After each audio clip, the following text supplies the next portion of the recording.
Hello and welcome to a new patch overview video for MEIOU and Taxes in Europa Universalis 4. We're looking at the Open Alpha 25 and, well, I'm going to go through the major changes and some miscellaneous changes, like minor stuff we fixed. And yeah, so where are we here currently? I've played a little bit as Meissen here, which is a miner in Germany, expanded a little bit, and one of the issues we have been addressing here, or globally in fact, is a problem with burgers. So there have been a lot of bug reports in regards to either burger populations disappearing or commerce collapsing, and that's basically having impact on trade and everything which is connected to moving goods in any way. So what we introduced here, basically a system, or rather we changed the systems existing in regards to how population of burgers is done. So what you can see here in the population UI is now a resting value or an ideal value, which is also shown for the residents, which is helpful in case you have here amenities infrastructure or maybe lacking of it, and you want to see where the resting point of your population is. Is it naturally growing, or is it already naturally decaying because you don't have enough infrastructure? But also we added that to the burgers, which is derived from the present commerce and how efficient is it. For example, my commerce here currently it's very small and 80%, so my burgers, I don't have many.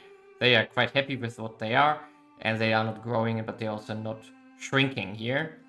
And basically also an impact on this has some kind of natural location. So if you look on the trade map here, we can see these kind of natural locations which can have impact on the amount of traders, burgers in this case. For example, if we look at the prime example of trade, so let's switch to Venice here.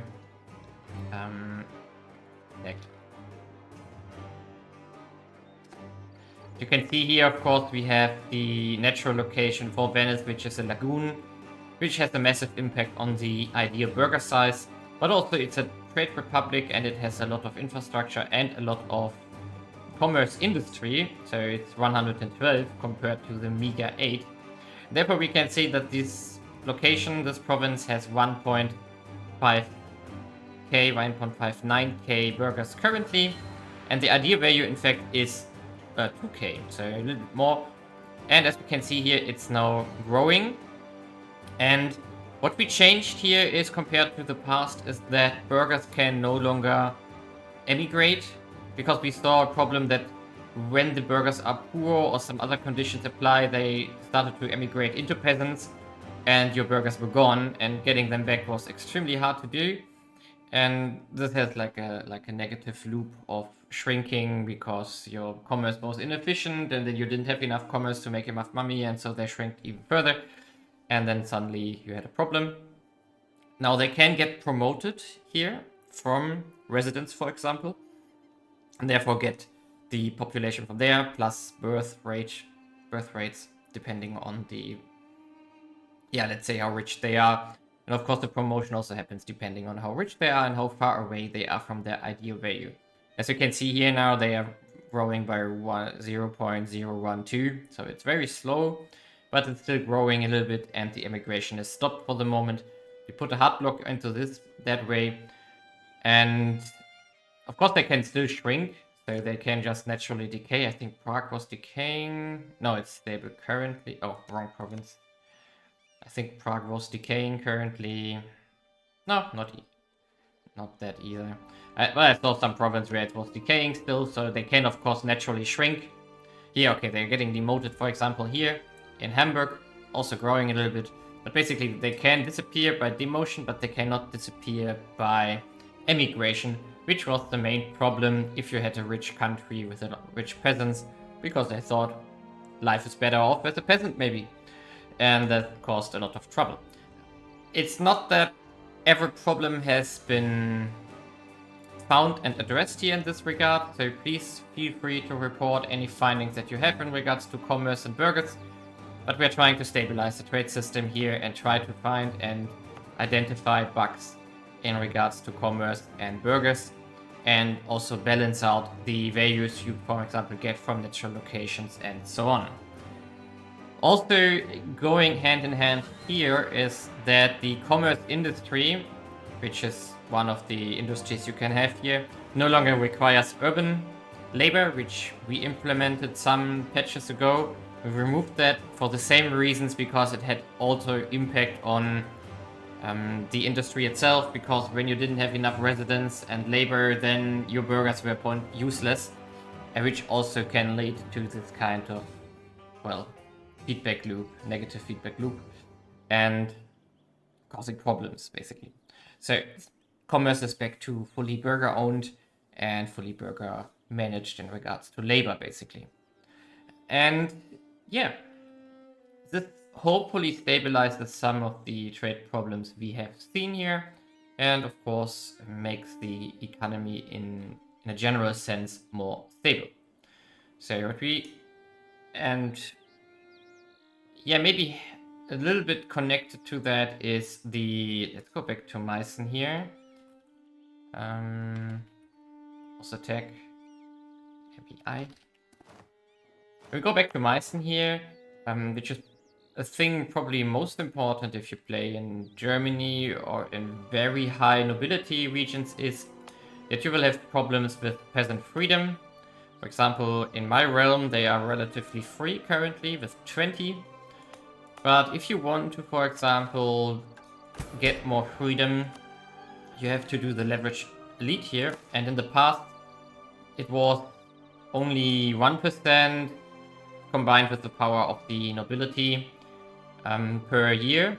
And we increased that to 2%. So for the cost that you invest here, you get a little bit more freedom out of it, which is quite helpful if you start, for example, increasing your governance laws and you want to get rid of the feudal society, basically, and you want to have more free peasants here. And or if you want to have free peasants even though you don't have the fitting rural governance yet, but you will still want to limit the power of the nobility here in other ways than, for example, removing privileges, because the more free they are, the less power the nobles get and wealth they get from this. So that's something you might want to do, and you get a little bit more out of it now if you protect the peasantry with the interaction here. This, of course, has impacts on your wealth and everything that is connected. So if you, for example, increasing state reach and everything, you maybe want to weaken the nobility as much as you can. Also impacting things in, not that much in Germany, but rather on different edges of the world. And for example, I think Naples here is also a good example for it. The diplomatic range you have to make alliances in the early game is slightly increased, because you had some kind of weird things that you can't ally natural alliances that these countries historically had, due to the limitations that the country had from technology and base values. So basically the alliance slots and the diplomatic range were somewhat connected, because you want to maybe ally something like, I don't know, somewhere here or somewhere here in the Balkans, and you were not allowed to do it because it was too far away.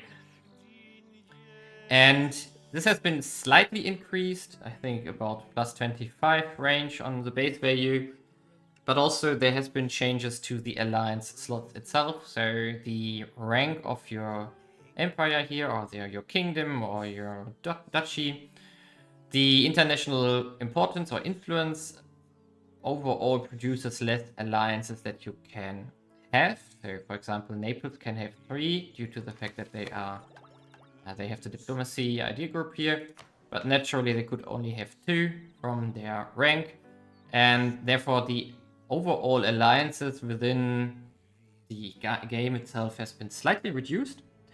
And there's also another condition that has been added here, is that you need to have a certain amount of relations before you can make an alliance. So for example here, Fermo, we couldn't do an alliance because we need at least 80 relations with them to be able to do this. Of course, we also don't have the alliance slots currently, but this also makes it necessary that you improve relations with someone, and you can't just add an alliance from the get-go, which has impact on the player, but also on the AI, which also got some changes in the background, how the AI is calculating alliances and what alliance it wants. But these kind of relations, of course, have an impact if you have a rival of a rival and so on, because 80 is roughly the boundary where you have seen these kind of impacts, and therefore limits a little bit the amount of, or the kind of alliances you can see from every nation. Okay, now we stay with Naples here, because another thing which is interesting, we changed a little bit, is the cost of ships. So if you build a ship here, for example, the trade ship now costs 18 ducats. The ship costs have been slightly changed over time with the technology that you have here, or in general, like a little bit closer to vanilla EU4. Therefore, ships are slightly cheaper in the early game. Therefore, you can have a little bit more of a navy, but of course the maintenance cost is still there. But still, it's a little bit adjusted here. Also, which is very good to see in Naples, is a change which impacts probably Italy most, and a little bit England and the lowlands here in the early game, and of course other countries as well, but in Europe at least, is the changes to the luxury industry. So I think Naples has one. No, doesn't. So let's take Venice here, which has, I think, glass. Yes, it has glass industries. So basically all luxury industries which produce luxuries have been increased in regards to output and inputs. So you get more output, but you also require more inputs for the same amount of labor. And also we have tweaked some industries in regards to their outputs. For example, the steel industry here in Milan, which is one of the, let's tag to it, in fact. The industry here is one of the major armament producers here in the early game. So, for example, this one produces less luxury now, but a lot more military goods, which is more in, more like the steel industry here. And therefore, the overall production of luxury goods should be slightly increased, because you need less labor for it. But of course, you have a lot more other things to manage, like inputs and trading it out if you have excess here. But in general, it impacts most the cities like Milan and Venice and other major producers of luxury goods, like the English cities here. I'm not sure which ones. Here, England, for example, has luxury cloth, which is a major producer of luxuries. But also the lowlands here, and of course the southern cities, which all produce at least textiles, will see an impact, because textiles also has gotten a small amount of luxury output here. And this hopefully balances out the huge changes in price you can see in luxury in the past, and makes producing luxuries more profitable if you want to start it anew, but also increases the trade of these goods, because you have more production in certain regions where you most of the time also have trade. So we hope to stabilize a little bit the economy with that as well. And yeah, that's basically the major changes.